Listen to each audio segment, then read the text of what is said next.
രൂപ. നമസ്കാരം, live exit ആരംഭിക്കുന്നു. ആദ്യം പ്രധാന വാർത്തകൾ. കോഴിക്കോട് വലിയങ്ങാടിയിൽ കെട്ടിടത്തിന്റെ സൺഷെയ്ഡ് തകർന്ന് 4 പേർക്ക് ദാരുണാന്ത്യം. തകർന്നത് 70 വർഷം പഴക്കമുള്ള പൊളിക്കാൻ നിർദ്ദേശം നൽകിയ കെട്ടിടം. കോർപ്പറേഷനെതിരെ പ്രതിഷേധം ശക്തം.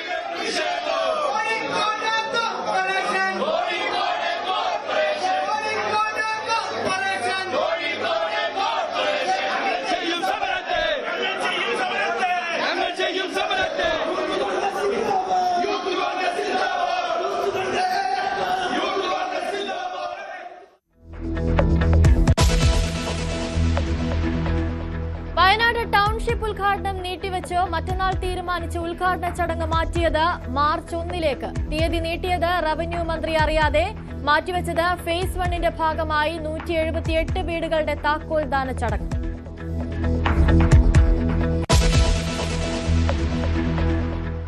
തന്ത്രി വിഷയത്തിൽ നിയമസഭ സ്തംഭിപ്പിച്ച് പ്രതിപക്ഷം. ആക്രമിച്ചും പ്രതിരോധിച്ചും നേതാക്കൾ. നിയമമന്ത്രി കോടതി അധിക്ഷേപിച്ചെന്ന് VD സതീശൻ.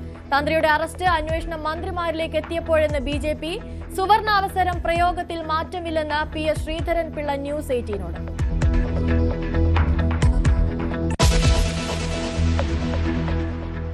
ക്രൈസ്തവ വോട്ട് ലക്ഷ്യമിട്ട് BJP. പ്രധാനമന്ത്രി നരേന്ദ്രമോദി മാർച്ച് 6 കൊച്ചിയിലെത്തും. കേരളത്തിലെത്തി സഭാ നേതൃത്വത്തെ നേരിൽ കണ്ട് കേന്ദ്രമന്ത്രി കിരൺ റിജിജു. ക്രൈസ്തവർക്ക് അതിന്യൂനപക്ഷ പദവി അനുവദിക്കണമെന്ന് സിറോ മലബാർ സഭ. പരിഗണിക്കാമെന്നും പ്രതിനിധികളെ അയക്കാമെന്നും കേന്ദ്രമന്ത്രിയുടെ ഉറപ്പ്.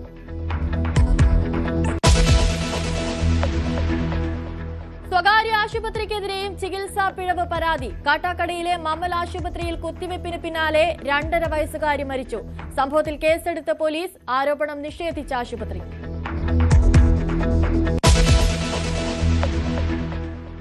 ബലാത്സംഗ കേസിൽ ജാമ്യ വ്യവസ്ഥകൾ ലംഘിച്ച് രാഹുൽ മാങ്കൂട്ടത്തിൽ. പരാതിക്കാരിയെ ഫോണിൽ ബന്ധപ്പെടാൻ ശ്രമിച്ചെന്ന ആരോപണം. യുവതി വിവരം അറിയിച്ചതിന് പിന്നാലെ കോടതിയെ സമീപിച്ച് SIT. ഈ മാസം 28-ന് ഹാജരാകാൻ നോട്ടീസ് അയച്ച് കോടതി.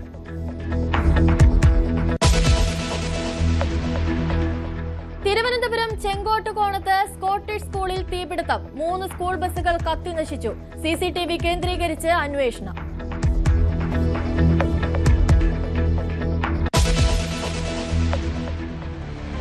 വാർത്തകൾ വിശദമായി നോക്കാം. വയനാട് ടൗൺഷിപ്പ് ഉദ്ഘാടനം മാറ്റിവെച്ചു. ഫെബ്രുവരി 25-ന് തീരുമാനിച്ച ഉദ്ഘാടന ചടങ്ങ് മാർച്ച് 1 മാറ്റിവെച്ചത്. ഫേസ് 1ന്റെ ഭാഗമായി 178 വീടുകളുടെ താക്കോൽദാന ചടങ്ങായിരുന്നു മറ്റന്നാൾ നടക്കാനിരുന്നത്. റവന്യൂ മന്ത്രി അറിയാതെയാണ് ഉദ്ഘാടന ചടങ്ങ് മാറ്റിയത്. VV അരുൺ ചേരുന്നുണ്ട് കൂടുതൽ വിവരങ്ങളുമായി. അരുൺ, റവന്യൂ മന്ത്രി പോലും അറിയാതെയുള്ള ഈ ഉദ്ഘാടന ചടങ്ങിൽ ഉണ്ടായ മാറ്റം അതെന്തുകൊണ്ടാണെന്നുള്ള വിശദീകരണം എന്തെങ്കിലും ലഭിക്കുന്നുണ്ടോ? ഉദ്ഘാടന ചടങ്ങ് മാറ്റിയെന്ന 2 അറിയിപ്പ് മാത്രമാണ് മുഖ്യമന്ത്രിയുടെ ഓഫീസിൽ നിന്ന് ലഭിച്ചത്. അതിനു മുമ്പ് തന്നെ ഈ വാർത്ത നമ്മൾ നൽകിയിരുന്നു. ഉദ്ഘാടനം മാറ്റി. മറ്റന്നാൾ വെച്ചിരുന്ന ഉദ്ഘാടനം നവംബർ 1 വൈകിട്ട് 3:30 മണിയിലേക്ക് മാറ്റിയെന്നാണ് മുഖ്യമന്ത്രി ഓഫീസിൽ നിന്ന് അറിയിപ്പ് വന്നിരിക്കുന്നത്. റവന്യൂ മന്ത്രി ഓഫീസുമായി നമ്മൾ ബന്ധപ്പെട്ടു. റവന്യൂ മന്ത്രി നേരിട്ട് ഫോൺ ലഭിച്ചില്ല. പക്ഷെ അദ്ദേഹം ഈ വിവരം വാർത്ത പുറത്തു വരുന്നവരെ റവന്യൂ മന്ത്രി അറിഞ്ഞിട്ടില്ലായിരുന്നു. എന്താണ് ഇതിന് കാരണമെന്ന് വ്യക്തമല്ല. ഇപ്പോൾ ലഭിക്കുന്ന വിവരമനുസരിച്ച് അപ്രോച്ച് റോഡ്, ടൗൺഷിപ്പിലേക്കുള്ള അപ്രോച്ച് റോഡിന്റെ നിർമ്മാണം പൂർത്തിയായിരുന്നില്ല. ഈ തെരഞ്ഞെടുപ്പ് പ്രഖ്യാപനം ഈ മാസം 26 തീയതി 28-ാം തീയതിക്ക് മുമ്പ് തന്നെ ഉണ്ടാകുമെന്ന സൂചനകൾ പുറത്തു വന്നതുകൊണ്ട് സർക്കാർ ധൃതി പിടിച്ച് ഈ ഒരു ഉദ്ഘാടനം നടത്താൻ തീരുമാനിക്കുകയായിരുന്നു. പക്ഷെ ഇപ്പോൾ ഈ മാർച്ച് 1 ശേഷം മാത്രമേ ഉദ്ഘാടനം നടക്കാൻ ഇടയുള്ളൂ എന്ന വിവരമാണ് സർക്കാരിന് ലഭിക്കുന്നത്. അതുകൊണ്ടാണ് ഈ അപ്രോച്ച് റോഡ് കൂടി പൂർത്തിയാക്കിയ ശേഷം മാർച്ച് 1 മതി ഉദ്ഘാടനം എന്ന നിലപാടിലേക്ക് ഇപ്പോൾ സർക്കാർ എത്തിയിരിക്കുന്നത്. ഇതിലൊരു വൈരുദ്ധ്യമുള്ളതും ഒരു വ്യക്തത കുറവുള്ളതും എന്തുകൊണ്ട് റവന്യൂ മന്ത്രി ഇത് അറിഞ്ഞില്ല എന്നുള്ളതാണ്. റവന്യൂ മന്ത്രി അറിയിക്കാതെ മുഖ്യമന്ത്രിയുടെ ഓഫീസും മുഖ്യമന്ത്രി നേരിട്ടുള്ള തീരുമാനമെന്നാണ് ഇപ്പോൾ ലഭിക്കുന്ന വിവരം. അതെന്തുകൊണ്ടെന്ന ചോദ്യത്തിന് മാത്രമാണ് മറുപടി ലഭിക്കാത്തത്. ഉദ്ഘാടനം മാറ്റാനുള്ള കാരണമായി ലഭിക്കുന്ന സൂചനകളും വിവരവും അത് അപ്രോച്ച് റോഡിന്റെ നിർമ്മാണം പൂർത്തിയായിട്ടില്ലാത്തത് കൊണ്ടാണ് മാറ്റുന്നു എന്നുള്ളതാണ്. അനുശ്രീ. ശരി, VV അരുണാണ് കൂടുതൽ വിവരങ്ങൾ. കോഴിക്കോട് വലിയങ്ങാടിയിൽ കെട്ടിടം തകർന്നു വീണുള്ള അപകടത്തിൽ ഒരാൾ കൂടി മരിച്ചു. തിരുവങ്ങൂർ സ്വദേശി വിനോദാണ് മരിച്ചത്. മെഡിക്കൽ കോളേജിൽ ചികിത്സയിലിരിക്കെയായിരുന്നു മരണം. ഇതോടെ മരണസംഖ്യ 4 ആയി. സംഭവത്തിൽ കോഴിക്കോട് ടൗൺ പോലീസ് കേസെടുത്തു. അപകടത്തെ തുടർന്ന് കോർപ്പറേഷനെതിരെ വൻ പ്രതിഷേധമാണ് അരങ്ങേറുന്നത്. ബിജെപി പ്രവർത്തകർ മേയറുടെ ചേംബറിൽ കറുത്ത തുണി വിരിച്ച് പ്രതിഷേധിച്ചു. യൂത്ത് കോൺഗ്രസ് പ്രവർത്തകർ നഗരസഭാ സെക്രട്ടറിയുടെ ഓഫീസ് ഉപരോധിച്ചു. കോഴിക്കോട് വലിയങ്ങാടിയിൽ ബീച്ചിനോട് ചേർന്ന് പഴയ പാസ്പോർട്ട് കെട്ടിടം നിലനിന്ന ഇടത്തെ ഗാമ എന്റർപ്രൈസ് എന്ന ഗോഡൌണാണ്. ഗോഡൌണിന്റെ മുൻവശത്തുള്ള സൺഷെയ്ഡാണ് താഴേക്ക് ഇടിഞ്ഞു വീണത്. വലിയ കോൺക്രീറ്റ് ബീമുകൾ താഴേക്ക് പതിക്കുകയായിരുന്നു. അരിപ്പടി അടക്കമുള്ള ഗോതമ്പൊടി തുടങ്ങിയവ സംഭരിച്ചിരുന്ന ഒരു സംഭരണശാലയാണ് ഇത്. ഇതിന്റെ തൊട്ടു മുൻവശത്തോട് ചേർന്നുള്ള ഭാഗത്താണ് ഈ വലിയ കോൺക്രീറ്റ് പാളികൾ അടർന്നു വീഴുന്നത്. ഈ സമയം താഴെ വിശ്രമിക്കുകയായിരുന്ന തൊഴിലാളികളും സമീപത്ത് തന്നെ പാർക്ക് ചെയ്ത ഒരു ബസിന്റെ ഉടമയും ഡ്രൈവറുമൊക്കെയായ ആളുമാണ് ഇതിനൊടുവിൽപ്പെട്ടത്. 5 പേരെ സംഭവ സ്ഥലത്തു നിന്നും പിന്നീട് നാട്ടുകാരും മറ്റ് രക്ഷാപ്രവർത്തകരും ചേർന്ന് ആശുപത്രിയിലേക്ക് കൊണ്ടുപോയി. കോഴിക്കോട് ബീച്ച് ആശുപത്രിയിൽ എത്തിച്ചെങ്കിലും 3 പേർക്ക് ജീവൻ നഷ്ടമാകുന്ന സാഹചര്യമാണ് ഉണ്ടായത്. 2 പേരെ പരിക്കുകളോടെ കോഴിക്കോട് മെഡിക്കൽ കോളേജ് ആശുപത്രിയിലേക്ക് മാറ്റി. ഒരുപാട് പേർ സാധാരണഗതിയിൽ ചുമട്ടുതൊഴിലാളികൾ വിശ്രമിക്കാനിരിക്കുന്ന ഒരു സ്ഥലം കൂടിയാണ് ഇവിടം. പക്ഷേ ഇന്ന് അധികം ആളുകൾ ഉണ്ടായിരുന്നില്ല. ഒരുപക്ഷെ ഉച്ച സമയമായിരുന്നെങ്കിൽ അപകടത്തിന്റെ തോത് ഇനിയും വർദ്ധിക്കുകയായിരുന്നു. വലിയ ശബ്ദത്തോടു കൂടിയാണ് കോൺക്രീറ്റ് പാളികൾ ഈ സ്ഥലത്തേക്ക് വീണത്.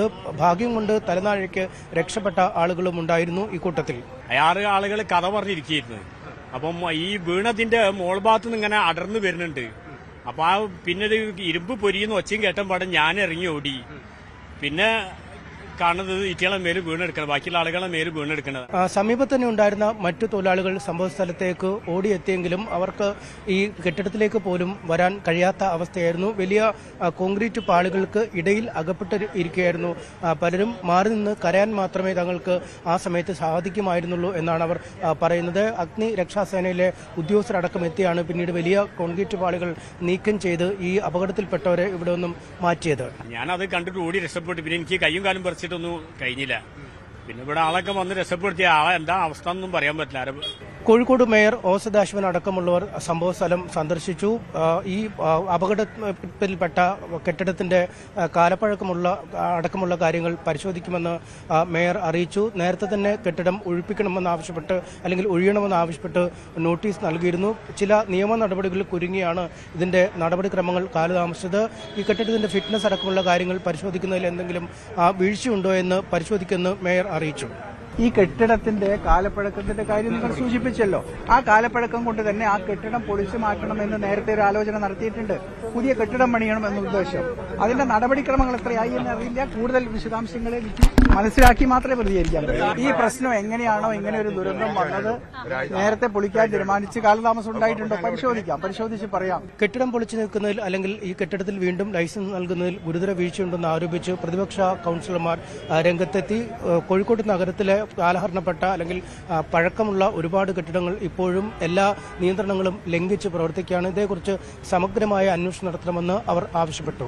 ഇങ്ങനെ ഉണ്ടായിട്ടുള്ളത് ഒരു ഗുരുതരമായിട്ടുള്ള അനാസ്ഥ തന്നെയാണ്. ഇതിനിപ്പോൾ നിലവിൽ പെർമിറ്റ് ഉണ്ടോ അല്ലെങ്കിൽ ഇതിന്റെ ഫിറ്റ്നസ് നൽകിയിട്ടുണ്ടോ എന്നുള്ള കാര്യങ്ങളൊക്കെ പരിശോധിക്കപ്പെടേണ്ടതാണ്. ഇങ്ങനെ ഒരു ബിൽഡിംഗ് ഇവിടെ ഉണ്ടാവുകയും അത് ഇത്രയും ഒരു അനാസ്ഥയിൽ എത്തുകയും ചെയ്യുക എന്ന് പറയുമ്പോൾ കെട്ടിടം അൺഫിറ്റ് ആണ് എന്നുള്ളത് ഉദ്യോഗസ്ഥർ രേഖപ്പെടുത്തിയതാണ്. ആ അൺഫിറ്റ് ആയിരിക്കുന്ന കെട്ടിടങ്ങൾ പൊളിച്ചു മാറ്റി പുതുക്കി പണിയേണ്ട ഉത്തരവാദിത്തം ആർക്കാണ്? അത് കോഴിക്കോട് കോർപ്പറേഷനാണ്. സെക്രട്ടറിക്ക് ഉത്തരവാദിത്തമുണ്ട്, ബഹുമാനപ്പെട്ട മേയർക്കും അതിന്റെ ഉദ്യോഗസ്ഥർക്കും അതിന്റെ ഉത്തരവാദിത്തമുണ്ട്. ഒരു നടപടിയും സ്വീകരിച്ചതായിട്ടില്ലല്ലോ. നിരവധി കെട്ടിടങ്ങൾ ചൂണ്ടിക്കാണിക്കുമ്പോഴും ഇങ്ങനെ നടപടികൾ സ്വീകരിക്കുന്ന ഒരു രീതി കോഴിക്കോട് കോർപ്പറേഷൻ ഇല്ല. എന്നാൽ കോർപ്പറേഷന്റെ തന്നെ അധീനതയിലുള്ള കെട്ടിടങ്ങളിൽ ഏറ്റവും വലിയ അനാസ്ഥയാണ് നമുക്ക് ചൂണ്ടിക്കാണിക്കാനുള്ളത്. ഈ അപകടത്തെ തുടർന്ന് വലിയ പ്രതിഷേധവുമായി ബിജെപി പ്രവർത്തകർ പിന്നീട് രംഗത്തെത്തി. ബിജെപി പ്രവർത്തകർ ഈ അപകടം നടന്ന സ്ഥലത്തെത്തി. പിന്നീട് മാർച്ചായി കോഴിക്കോട് കോർപ്പറേഷനിൽ പോയി. കോർപ്പറേഷന്റെ ഗേറ്റിന് മുൻവശമായിരുന്നു ആദ്യം അവരുടെ പ്രതിഷേധം. ഗേറ്റ് കടന്ന് അകത്തേക്ക് പ്രവേശിക്കാൻ പോലീസ് അനുവദിക്കാത്തതിനെ തുടർന്ന് മതിൽ ചാടി പ്രകാശ് ബാബു, ജില്ലാ പ്രസിഡന്റ് അടക്കമുള്ളവർ ആളുകൾ അകത്തേക്ക് കടന്നു.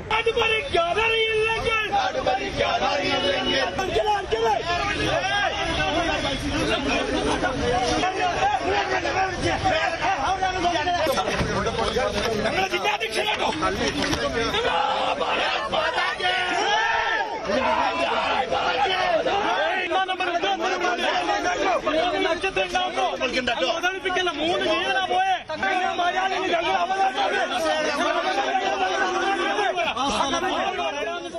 പിന്നീട് പോലീസുമായി നടത്തിയ ചർച്ചകളുടെ ധാരണയുടെ അടിസ്ഥാനത്തിൽ BJPയുടെ കൌൺസിലർമാരെ ഈ കൌൺസിലിനുള്ളിലേക്ക് കടക്കാൻ പോലീസ് അനുവദിച്ചു. എന്നാൽ കൌൺസിൽ ഹാളിനുള്ളിലേക്ക് കൌൺസിൽ കെട്ടിടത്തിലേക്ക് കടന്ന പ്രവർത്തകർ പിന്നീട് മേയറുടെ ചേംബറിനുള്ളിൽ കടക്കുകയും മേയറെ കാണണമെന്ന് ആവശ്യപ്പെട്ട് മുദ്രാവാക്യം വിളികളുമായി അവിടെ നിലയുറപ്പിക്കുകയും ചെയ്തു. മേയറുടെ ചേംബറിന് മുൻവശം കറുത്ത ഷോളിട്ട് കരിങ്കൊടി പ്രതിഷേധം നടത്തുകയും ചെയ്തു. എന്നാൽ മേയർ സ്ഥലത്ത് എത്തില്ല എന്ന് അറിയിച്ചതിനെ തുടർന്ന് പോലീസ് ബലം പ്രയോഗിച്ച് പ്രവർത്തകരെ അവിടെ നിന്നും നീക്കം ചെയ്തു.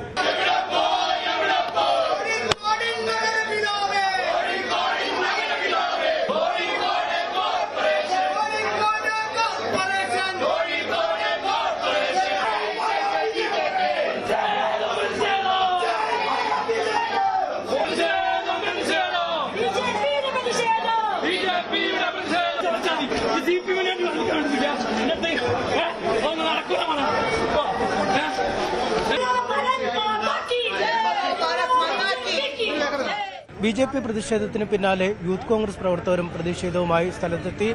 ഈ അപകടവുമായി ബന്ധപ്പെട്ട് കോർപ്പറേഷൻ സെക്രട്ടറി വിശദീകരണം നൽകണമെന്നാണ് അവർ ആവശ്യപ്പെട്ടത്. എന്തായാലും യൂത്ത് കോൺഗ്രസ് പ്രവർത്തകരുമായി സെക്രട്ടറി സംസാരിക്കുകയും ഇക്കാര്യത്തിൽ വിശദീകരണം നൽകുകയും ചെയ്തു. ഇത്തരത്തിൽ കാലഹരണപ്പെട്ട രീതിയിലുള്ള കെട്ടിടങ്ങൾ പൊളിക്കുന്നതിനുള്ള ഡീറ്റെയിൽ വിശദമായ പദ്ധതി രേഖ ഉടൻ തയ്യാറാക്കും. ഇത്തരം കെട്ടിടങ്ങൾ പൊളിച്ചു നീക്കുന്നതിനുള്ള നടപടിക്രമങ്ങൾ ഉടൻ ആരംഭിക്കുമെന്നും അദ്ദേഹം പറഞ്ഞു.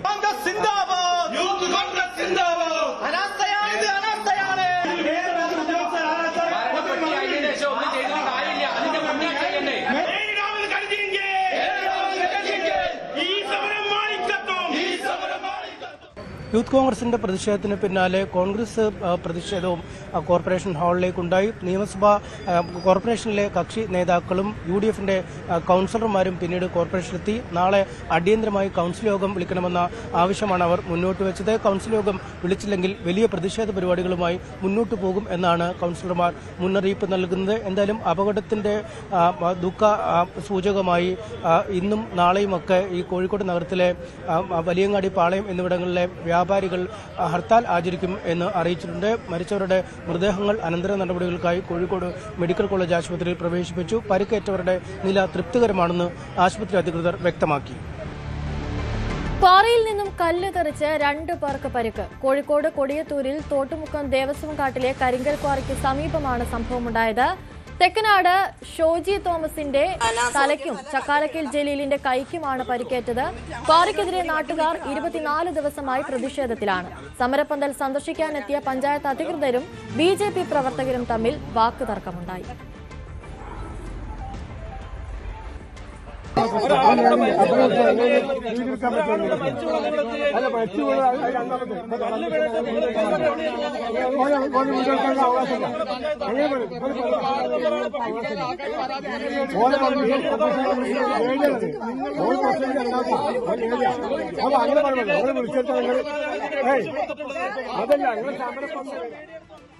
ഇന്ന് ഒരു 5-6 വെടി വലുതായിട്ട് പൊട്ടി. അതിൽ ഒരുപാട് കല്ലുകൾ ഇങ്ങോട്ട് തെറിച്ച് ഞങ്ങളൊക്കെ ഓടി മാറി. അത് കഴിഞ്ഞ് അവിടെ പണിയെടുത്തോണ്ടിരുന്ന പറമ്പിൽ, അങ്ങ് ദൂരത്ത് പണിയെടുത്തോണ്ടിരുന്ന പറമ്പിലേക്കാണ് കല്ല് വന്ന് വീണത്. കല്ലിന്റെ ഇവിടെയാണ് പൊട്ടിയേക്കുന്നത്. നല്ലോണം രക്തം പോയിട്ടുണ്ട്. പ്രധാനമന്ത്രി നരേന്ദ്രമോദി മാർച്ച് 6-ന് കൊച്ചിയിലെത്തും. തെരഞ്ഞെടുപ്പിന് മുന്നോടിയായാണ് വരവ്. സാമുദായിക നേതാക്കളുമായുള്ള കൂടിക്കാഴ്ചയും വികസന രേഖയും പ്രകാശനവും മോദിയുടെ കൂടിക്കാഴ്ചയുടെ ഭാഗമായി നടത്താനാണ് BJP ലക്ഷ്യമിടുന്നത്. BJPയുടെ പ്രകടന പത്രികയുടെ പ്രകാശനവും പ്രധാനമന്ത്രി നിർവഹിച്ചു. അതാണ് ഞങ്ങൾക്ക് കിട്ടിയ ഇൻഫർമേഷൻ. 6-ാം തീയതി അല്ലെങ്കിൽ 7-ാം തീയതി ആണ് പ്രധാനമന്ത്രി വരാൻ പോകുന്നത് കൊച്ചിയിൽ. അത് അടുത്തൊരു 24-48 മണിക്കൂറിൽ അത് കൺഫർമേഷൻ ഞങ്ങൾ കിട്ടും. അല്ല, പരിപാടികൾ ഞങ്ങളൊരു വലിയ NDAന്റെ ഒരു യോഗം ഉണ്ടാവും, ഒരു പബ്ലിക് മീറ്റിംഗ് ഉണ്ടാവും. അത് 2020യും BDJസും BJPയും മറ്റ് NDA ഘടകകക്ഷിയായിട്ട് ഒരു NDA പബ്ലിക് പ്രോഗ്രാം ഉണ്ടാവും. അവിടെ നരേന്ദ്രമോദിജി വികസിത കേരളത്തിനെ കുറിച്ച് അദ്ദേഹം നമ്മുടെ കാഴ്ചപ്പാട് മുമ്പോട്ട് വയ്ക്കും. അതാണ് ഞങ്ങളുടെ ഇപ്പോൾ കിട്ടുന്ന ഇൻഫർമേഷൻ. പക്ഷേ ഞാൻ പറഞ്ഞ പോലെ 6-ാം തീയതി അത് ഡേറ്റ് 100% കൺഫേം ആയിട്ടില്ല. 6-ാം തീയതി അല്ലെങ്കിൽ 7-ാം തീയതി അദ്ദേഹം തീർച്ചയായും വരും. നവമി ദിനേശ് ചേരുന്നുണ്ട് കൂടുതൽ വിവരങ്ങളുമായി. നവമി, കിരൺ റിജിജുവിന്റെ വരവിന് പിന്നാലെ തന്നെ ഇപ്പോൾ മോദി കേരളത്തിലേക്ക് എത്തുന്നുവെന്നുള്ള വിവരങ്ങളാണ് പുറത്തുവരുന്നത്. ഏതൊക്കെ സാമുദായിക നേതാക്കളുമായിട്ടായിരിക്കും അദ്ദേഹം കൂടിക്കാഴ്ച നടത്തുക? മറ്റെന്തൊക്കെ വിവരങ്ങളാണ് ലഭിക്കുന്നത്? അനുശ്രീ, എന്തായാലും പ്രധാനമന്ത്രി നരേന്ദ്രമോദി തദ്ദേശ തെരഞ്ഞെടുപ്പിന് ശേഷം രണ്ടാമത്തെ പ്രാവശ്യമാണ് കേരളത്തിലേക്ക് എത്തുന്നത്. കഴിഞ്ഞ തവണയാണ് തിരുവനന്തപുരത്ത് അദ്ദേഹം സന്ദർശിക്കുകയും വലിയ വാഗ്ദാനങ്ങളൊക്കെ നൽകുകയും ചെയ്തു. അതിനുശേഷം ഇപ്പോൾ കൊച്ചിയിലേക്ക് എത്തുന്നു എന്നാണ് നമുക്ക് അറിയാൻ സാധിക്കുന്നത്. BJP സംസ്ഥാന അധ്യക്ഷൻ പറഞ്ഞത് 6-ാം തീയതിയോ 7-ാം തീയതിയോ ആയിരിക്കും അദ്ദേഹം കൊച്ചിയിലേക്ക് എത്തുക എന്നുള്ളതാണ്. അതിൽ 6-ാം തീയതി എന്നായിരിക്കും കൂടുതൽ സാധ്യത. എന്തായാലും നിയമസഭാ തെരഞ്ഞെടുപ്പ് അടുത്തിരിക്കെ ഇത്തരത്തിലൊരു സന്ദർശനം അത് വലിയ രാഷ്ട്രീയ പ്രാധാന്യം കൂടി നേടുന്നതാണ്. ഇതിൽ BJPയുടെ പ്രകടന പത്രിക പുറത്തിറക്കുമെന്നാണ് അറിയാൻ സാധിക്കുന്നത്. അത് വരുന്ന തെരഞ്ഞെടുപ്പിന്റെ വിജയത്തിന് ശേഷം എന്തൊക്കെയായിരിക്കും കേരളത്തിൽ BJP പ്രാവർത്തികമാക്കുക, അത്തരത്തിലുള്ള വാഗ്ദാനങ്ങളായിരിക്കും ഏറെ ആകാംക്ഷയോടെ കാത്തിരിക്കുകയാണ്.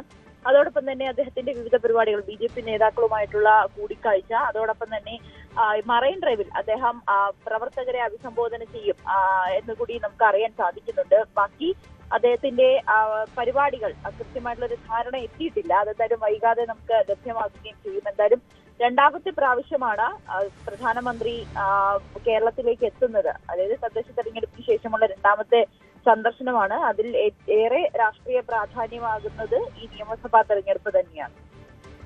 ശരി, നവമി ദിനേശാണ് കൂടുതൽ വിവരങ്ങൾ നൽകിയത്. ക്രൈസ്തവർക്ക് അതിന്യൂനപക്ഷ പദവി അനുവദിക്കണമെന്ന് സീറോ മലബാർ സഭ കേന്ദ്ര ന്യൂനപക്ഷകാര്യമന്ത്രി കിരൺ റിജിജുവിനോട് ആവശ്യമുന്നയിച്ചു. ഇത് പരിഗണിക്കാമെന്നും പ്രതിനിധികളെ അയക്കാമെന്നും മന്ത്രി ഉറപ്പു നൽകി. കാക്കനാട് സെന്റ് തോമസ് മൗണ്ടിലെത്തിയ Kiren Rijiju archbishop Mar Raphael Thattil അടക്കമുള്ളവരുമായി ചർച്ച നടത്തിയിരുന്നു. BJP സംസ്ഥാന president Rajeev Chandrasekhar, 2020 president Sabu Jacob എന്നിവരാണ് ഒപ്പമുണ്ടായിരുന്നത്. സംസ്ഥാന നിയമസഭാ തെരഞ്ഞെടുപ്പ് അടക്കം അടുത്തുവരുന്ന സാഹചര്യത്തിൽ കേന്ദ്ര ന്യൂനപക്ഷകാര്യ മന്ത്രിയുടെ സന്ദർശനം വളരെ രാഷ്ട്രീയ പ്രാധാന്യമുള്ളത് തന്നെയായിരുന്നു. എന്തായാലും അദ്ദേഹം ഇവിടെ എത്തുകയും ഇന്ന് അല്പസമയം സിറോ മലബാർ സഭയുടെ major archbishop Mar Raphael തട്ടിലടക്കമുള്ള ബിഷപ്പുമാരുമായിട്ട് കൂടിക്കാഴ്ചകളടക്കം അദ്ദേഹം നടത്തുകയും ചെയ്തു. NDAയുടെ പ്രതിനിധികളും ഒപ്പം തന്നെയും BJP സംസ്ഥാന അധ്യക്ഷൻ രാജീവ് ചന്ദ്രശേഖറും അദ്ദേഹത്തിനൊപ്പമുണ്ടായിരുന്നു. പ്രധാനമായും തന്നെ അദ്ദേഹം പറഞ്ഞത് ക്രൈസ്തവർക്ക് മൈനോറിറ്റി പദവി നൽകുന്നത് സംബന്ധിയായ കാര്യങ്ങളിൽ ചില ആവശ്യങ്ങൾ സഭാ നേതൃത്വം ഉന്നയിച്ചിട്ടുണ്ട് എന്നതാണ് പറഞ്ഞത്. അതിൽ അനുകൂലമായ ഒരു നടപടി എന്ന രീതിയിലേക്ക് ഇനി കേന്ദ്ര സർക്കാരിൻ്റെ പ്രതിനിധികളെ ഇവിടേക്ക് അയക്കാമെന്നതടക്കമുള്ള ഒരു ഉറപ്പ് അദ്ദേഹം നൽകിയതായും പിന്നീട് മാധ്യമങ്ങളോട് സംസാരിച്ചപ്പോൾ കേന്ദ്ര ന്യൂനപക്ഷകാര്യമന്ത്രി കിരൺ റിജിജുവും അതോടൊപ്പം തന്നെ BJP സംസ്ഥാന അധ്യക്ഷൻ രാജീവ് ചന്ദ്രശേഖറും ഇതുമായി ബന്ധപ്പെട്ടുകൊണ്ട് പ്രതികരിക്കുകയുണ്ടായി. In Kerala, I think now we could build up good confidence amongst the minorities, especially those who are smaller minorities. We are taking good care of them to ensure that everybody is equal. And there are 6 minority communities in India. You are well aware of it. Christians, Muslims. Muslims are the largest, then Christians, Sikhs, Buddhists, Jains and Parsis. Parsis are the smallest. Our intention is all the minority communities guaranteed some privileges and protection under the Constitution will be given protection as per the spirit of the Constitution. If there are any deviation in any state, we will ensure that we take some corrective steps. പിതാവ് ആഗ്രഹിച്ച് Christian കമ്മ്യൂണിറ്റിക്ക് ഒരു micro minority status കിട്ടണം. കാരണം minority റിസോഴ്സസും അതുപോലെ തന്നെ റിസർവേഷൻസിലും ഒരു മതത്തിന് മാത്രമാണ് റിസോഴ്സസ് കിട്ടുന്നത്. അപ്പോൾ അങ്ങനെ ഒരു മൈക്രോ മൈനോറിറ്റീസിനൊരു ചർച്ച പരിഗണിക്കണം എന്നാണ് അദ്ദേഹത്തിൻ്റെ ഒരു അഭ്യർത്ഥന. അത് മിനിസ്റ്റർ റിജിജു പറഞ്ഞിട്ടുണ്ട്. അത് 100% ഞങ്ങൾ അതിന് കൺസിഡർ ചെയ്യാൻ പോകുന്നു. ക്രൈസ്തവരെ പ്രത്യേകിച്ച് മധ്യ കേരളത്തിൽ പ്രത്യേകിച്ചും കൂടുതൽ BJP നേതൃത്വത്തോട് അല്ലെങ്കിൽ NDAയുമായിട്ട് കൂടുതൽ സഹകരിപ്പിക്കുക, BJPയുടെ ഭാഗമാക്കുക എന്നതെല്ലാം തന്നെയും ഒരു ചർച്ചയായി ഉയർന്നു വരുന്ന സാഹചര്യത്തിൽ തന്നെയായിരുന്നു കേന്ദ്രമന്ത്രിയുടെ ഈ സന്ദർശനം എന്നതാണ് ഏറെ രാഷ്ട്രീയ പ്രാധാന്യത്തോടെ കാണേണ്ടത്. എന്തായാലും അത്തരം കാര്യങ്ങൾ സംബന്ധിയായ മുന്നോട്ട് പോക്കുകളിൽ ഇനിയും ചർച്ചകൾ ഉണ്ടായേക്കുമെന്നുള്ളൊരു സൂചനകൾ തന്നെയാണ് വളരെ സജീവമായിട്ട് നിലനിൽക്കുന്നത്. മധ്യ കേരളത്തിൽ NDAയുടെ യുടെ ഒരു ഓഫീസ് അടക്കം ഇന്ന് ഉദ്ഘാടനം ചെയ്യുകയുണ്ടായി. കേന്ദ്രമന്ത്രി തന്നെയായിരുന്നു അതിൻ്റെ ഉദ്ഘാടനം നിർവഹിച്ചത്. പ്രത്യേകിച്ച് മധ്യകേരളത്തിൽ എറണാകുളവും കോട്ടയവും ആലപ്പുഴയും എല്ലാം വരുന്നിടങ്ങൾ, തൃശ്ശൂരും എല്ലാം വരുന്ന ഇടങ്ങളിൽ ക്രൈസ്തവർക്ക് ഒരു പ്രാധാന്യവും അതോടൊപ്പം തന്നെ കുറേയെങ്കിലും മേഖലകളിൽ മേധാവിത്വവുമുണ്ട്. അവരെ കൂടുതലായിട്ട് തന്നെ സഭയെ BJPയോട് അടുപ്പിച്ച് നിർത്തുക, അല്ലെങ്കിൽ സഭാവിശ്വാസികളെ കൂടുതൽ ചേർക്കാൻ കഴിയുകയാണെങ്കിൽ കുറച്ചുകൂടി സ്വാധീനവും എല്ലാം തന്നെയും BJPക്ക് നേടാൻ കഴിയും, NDAക്ക് നേടാൻ കഴിയുമെന്ന് ഒരു പരക്കെയുള്ള വിലയിരുത്തലുകളുണ്ട്. അതിൻ്റെ ഭാഗമായിട്ട് തന്നെയാണ് ഈ ഒരു സന്ദർശനവും എല്ലാം തന്നെ വിലയിരുത്തപ്പെടുന്നത്. NDA നേതാക്കളായ 2020യുടെ പ്രസിഡന്റ് സാബു ജേക്കബ്, അതോടൊപ്പം തന്നെ ഷോൺ ജോർജ് തുടങ്ങിയവരെല്ലാം തന്നെ ആസ്ഥാനത്തെത്തിയ സന്ദർശനത്തിൽ അവർ ആ സംഘത്തിൽ ഉണ്ടായിരുന്നു. ഏതായാലും ഇതിൻ്റെ ഒരു പ്രതിഫലനങ്ങൾ വരും ദിവസങ്ങളിൽ ഉണ്ടാകുമെന്ന ഒരു സൂചനകൾ തന്നെയാണ് വളരെ സജീവമായി നിലനിൽക്കുന്നത്. ഇടവേളയ്ക്ക് ശേഷം മടങ്ങിയെത്താം.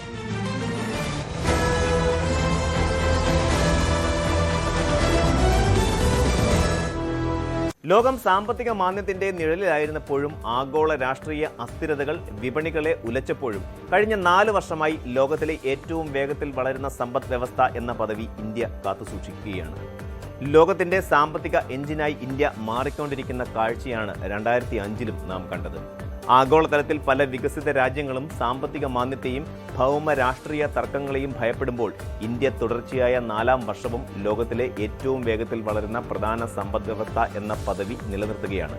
കേന്ദ്ര ധനമന്ത്രാലയത്തിന്റെ കണക്കുകൾ പ്രകാരം നടപ്പ് സാമ്പത്തിക വർഷത്തിൽ ഇന്ത്യയുടെ യഥാർത്ഥ GDP വളർച്ച 7.4% ഉയരുമെന്നാണ് പ്രതീക്ഷിക്കുന്നത്. അന്താരാഷ്ട്ര നാണയനിധി പോലും ഇന്ത്യയുടെ വളർച്ചാ സാധ്യതകളെ മുൻനിർത്തി തങ്ങളുടെ പ്രവചനങ്ങൾ തിരുത്തി കഴിഞ്ഞു. 2026ഓടെ ജപ്പാനെ മറികടന്ന് ലോകത്തിലെ 4ാമത്തെ വലിയ സാമ്പത്തിക ശക്തിയായി ഇന്ത്യ മാറുമെന്നത് കേവലം ഒരു സ്വപ്നമല്ല, മറിച്ച് അടുത്തു തന്നെ സംഭവിക്കാൻ പോകുന്ന യാഥാർത്ഥ്യമാണ്. എന്നാൽ ഈ മഹാപ്രയാണത്തിന് പിന്നിൽ ഇന്ത്യയിലെ ഓരോ സംസ്ഥാനങ്ങൾക്കും വലിയ പങ്കുണ്ട്. ഓരോ സംസ്ഥാനത്തിൻ്റെയും സാമ്പത്തിക ശേഷിയും സംഭാവനയും വ്യത്യസ്തമാണ് എന്നതുകൊണ്ട് തന്നെ ഭാരതത്തിൻ്റെ ഈ വളർച്ചയെ സംസ്ഥാനങ്ങളുടെ അടിസ്ഥാനത്തിൽ വിശകലനം ചെയ്യേണ്ടത് അനിവാര്യമാണ്. ഇന്ത്യയുടെ സാമ്പത്തിക തലസ്ഥാനമായ മുംബൈ ഉൾക്കൊള്ളുന്ന മഹാരാഷ്ട്ര തന്നെയാണ് ഇത്തവണയും പട്ടികയിൽ ഒന്നാമത് നിൽക്കുന്നത്. 45.32 ലക്ഷം കോടി രൂപയുടെ മൊത്ത സംസ്ഥാന ആഭ്യന്തര ഉൽപ്പാദനം രേഖപ്പെടുത്തിക്കൊണ്ട് മഹാരാഷ്ട്ര ഇന്ത്യയുടെ സാമ്പത്തിക ചക്രം തിരിക്കുന്നു. ഒരു രാജ്യത്തിന് തുല്യമായ സാമ്പത്തിക ശേഷിയാണ് മഹാരാഷ്ട്ര ഇന്ന് പ്രകടിപ്പിക്കുന്നത്. എന്നാൽ ഈ വർഷത്തെ ഏറ്റവും ശ്രദ്ധേയമായ മാറ്റം ഉത്തർപ്രദേശിന്റെ മുന്നേറ്റമാണ്. ദക്ഷിണേന്ത്യയിലെ IT ഹബ്ബായ കർണാടകയെ പിന്നിലാക്കിക്കൊണ്ട് ഉത്തർപ്രദേശ് 3ാം സ്ഥാനത്തേക്ക് കുതിച്ചുയർന്നു. 29.78 ലക്ഷം കോടി രൂപയുടെ GSDPയുമായി ഉത്തർപ്രദേശ് കരുത്ത് തെളിയിക്കുമ്പോൾ ഇത് ഉത്തരേന്ത്യൻ സംസ്ഥാനങ്ങളുടെ വ്യാവസായിക വളർച്ചയിലേക്കുള്ള സൂചനയാണ് നൽകുന്നത്.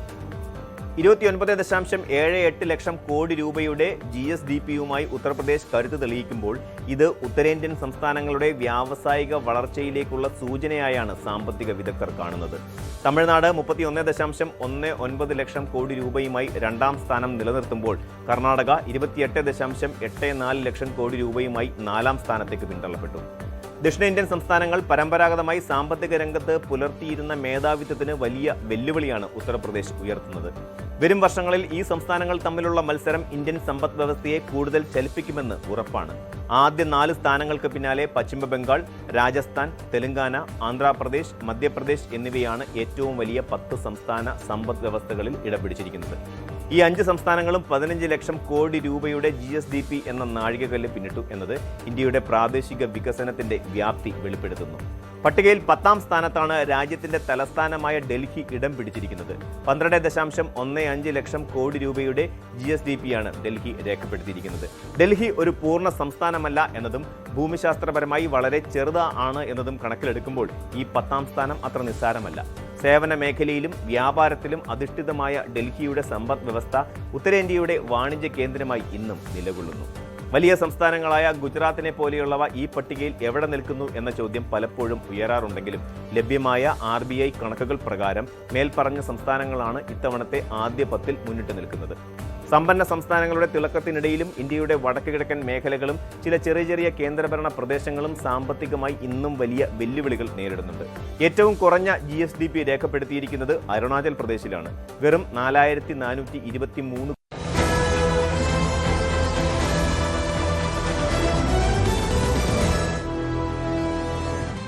സർക്കാരിന്റെ താൽപര്യത്തിന് കൂട്ടുനിൽക്കാത്ത ശബരിമല തന്ത്രിയെ 40 ദിവസം അനാവശ്യമായി ജയിലിൽ അടച്ചുവെന്ന് പ്രതിപക്ഷം നിയമസഭയിൽ. ശബരിമല സ്വർണ്ണക്കൊള്ള ഉയർത്തിയുള്ള പ്രതിപക്ഷ പ്രതിഷേധത്തിൽ സഭ ഇന്നും സ്തംഭിച്ചു. വാജിവാഹനം കടത്തിയതുൾപ്പെടെയുള്ള ആരോപണങ്ങൾ ഉന്നയിച്ച് തന്ത്രിയെയും UDF ഭരണസമിതിയെയും സർക്കാരും വിമർശിച്ചു. ശബരിമല സ്ത്രീ പ്രവേശനം സംബന്ധിച്ച് സർക്കാർ നിലപാട് എന്തെന്നും പ്രതിപക്ഷം ചോദിക്കുന്നു. നിയമസഭാ തെരഞ്ഞെടുപ്പിലെ ഏറ്റവും പ്രധാനപ്പെട്ട വിഷയമായി ശബരിമല മാറുമെന്ന് ഉറപ്പിക്കുന്നതായിരുന്നു ഭരണ പ്രതിപക്ഷ പോര്.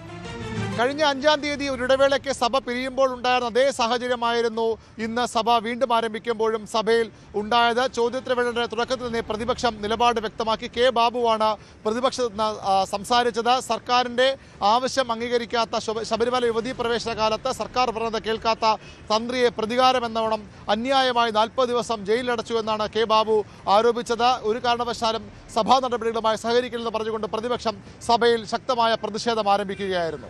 ആചാര ലംഘനത്തിൽ ഗവൺമെന്റിനെ അനുകൂലിച്ചില്ല, ഗവൺമെന്റ് നിലപാടിനെ അനുകൂലിച്ചില്ല എന്നുള്ളതിന്റെ പേരിൽ ശബരിമല തന്ത്രിയെ അനാവശ്യമായി 40 ദിവസം ജയിലിൽ അടക്കുകയുണ്ടായി.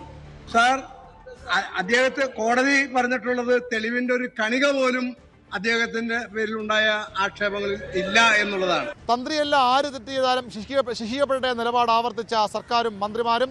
പ്രതിപക്ഷം ഹൈക്കോടതിയാണ് വെല്ലുവിളിക്കുന്നത്. അന്വേഷണമെല്ലാം ഹൈക്കോടതി മേൽനോട്ടത്തിലാണ്, അന്വേഷണം ശരിയായ ദിശയിൽ ഹൈക്കോടതിയാണെന്ന് പറഞ്ഞുകൊണ്ട് ഹൈക്കോടതി നിലപാട് ഉദ്ധരിച്ചുകൊണ്ടാണ് പ്രതിപക്ഷത്തിനെതിരെ ഭരണപക്ഷം ആഞ്ഞടിച്ചത്. ശബരിമലയിലെ സ്വർണ്ണക്കേസ് കൊള്ളക്കേസിലെ പ്രതികളിൽ ഒരാളായ തന്ത്രിക്ക് എന്ത് വിശേഷമാണുള്ളത് സർ? പ്രതിയാണ് എന്ന് മറ്റെല്ലാ പ്രതിയെയും പോലുള്ള അവകാശമേ തന്ത്രിക്കുമുള്ളൂ. തന്ത്രിക്ക് എന്ത് പ്രത്യേക അവകാശമാണുള്ളത്? സഭയ്ക്ക് പുറത്ത് 2 വക്കീലന്മാരുണ്ട്, BJPയും ഉണ്ട്, UDF ഉണ്ട്. വീണ്ടും തന്ത്രിയെ മുൻനിർത്തി തെരുവിലിറങ്ങാൻ ഉള്ള ഒരു സുവർണാവസരമാണ് അവർ പ്രതീക്ഷിക്കുന്നത്. പ്രതിപക്ഷ പ്രതിഷേധത്തിനിടയിലും സഭയിൽ ചോദ്യോത്തരവേള തുടർന്നു. പ്ലക്കാർഡുകളും ബാനറുകളുമായി പ്രതിപക്ഷം സ്പീക്കർ ഡയസിന് അടുത്തുവരെ എത്തി പ്രതിഷേധിച്ചു. മുദ്രാവാക്യം വിളികളും ശരണം വിളികളും സഭയിൽ ഉയർന്നു. പ്ലക്കാർഡുകൾ ഉയർത്തി തന്നെയായിരുന്നു സർക്കാരിന്റെ മറുപടിയും. ഭരണപക്ഷവും പ്രതിപക്ഷത്തിനെതിരെയുള്ള പ്ലക്കാർഡുകൾ ഉയർത്തി സഭയിൽ ശക്തമായ മറുപടിയുമായി രംഗത്തെത്തി. സ്പീക്കർ പലതവണ പ്രതിപക്ഷത്തോട് സഹകരിക്കണമെന്ന് ആവശ്യപ്പെട്ടു. സഭ അവസാന സെഷന്റെ അവസാന മണിക്കൂറുകളിലൂടെ കടന്നുപോകുമ്പോഴെങ്കിലും പ്രതിപക്ഷം സഹകരിക്കണം, ഇല്ലെങ്കിൽ എല്ലാം ജനങ്ങൾ കാണുന്നു എന്ന മുന്നറിയിപ്പും സ്പീക്കർ പ്രതിപക്ഷത്ത് നൽകി.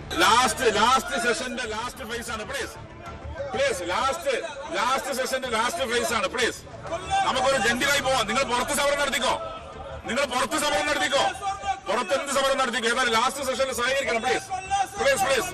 അതിശക്തമായ പ്രതിപക്ഷ പ്രതിഷേധം തുടർന്നതിനെ തുടർന്ന് സഭ ഇന്നത്തെ നടപടികൾ പൂർത്തിയാക്കി പിരിയുകയായിരുന്നു. ഇതിനിടെ നേറ്റിവിറ്റി ബില്ലടക്കമുള്ള പ്രധാനപ്പെട്ട ബില്ലുകൾ 5 ബില്ലുകൾ സഭയിൽ അവതരിപ്പിച്ചു. നാളെയും സഭ ചേരുമ്പോൾ സമാനമായ സാഹചര്യങ്ങൾ ഉണ്ടാകുമെന്ന് ഭരണപക്ഷം പ്രതീക്ഷിക്കുന്നു. അതുകൊണ്ട് തന്നെ നടപടികളെല്ലാം പൂർത്തിയാക്കി സഭ നാളത്തേക്ക് പിരിയാനുള്ള ധനപരമായ നടപടിക്രമങ്ങൾ ഗില്ലറ്റിൻ ചെയ്യാനാണ് സർക്കാരിന്റെ ഇപ്പോഴത്തെ ആലോചന. 9 ബില്ലുകൾ, ധനവിനിയോഗ ബില്ലും ധനബില്ലുകളും ഫിനാൻസ് ബില്ലുകളും അടക്കമുള്ള 9 ബില്ലുകൾ, നേറ്റിവിറ്റി കാർഡ് ബില്ലടക്കമുള്ള പ്രധാനപ്പെട്ട ബില്ലുകൾ എല്ലാം പാസ്സാക്കി സഭ അനിശ്ചിതകാലത്തേക്ക് പിരിയും. അതായത് 15-ാം കേരള നിയമസഭയുടെ അവസാന സമ്മേളനമായി നാളത്തേത് മാറും.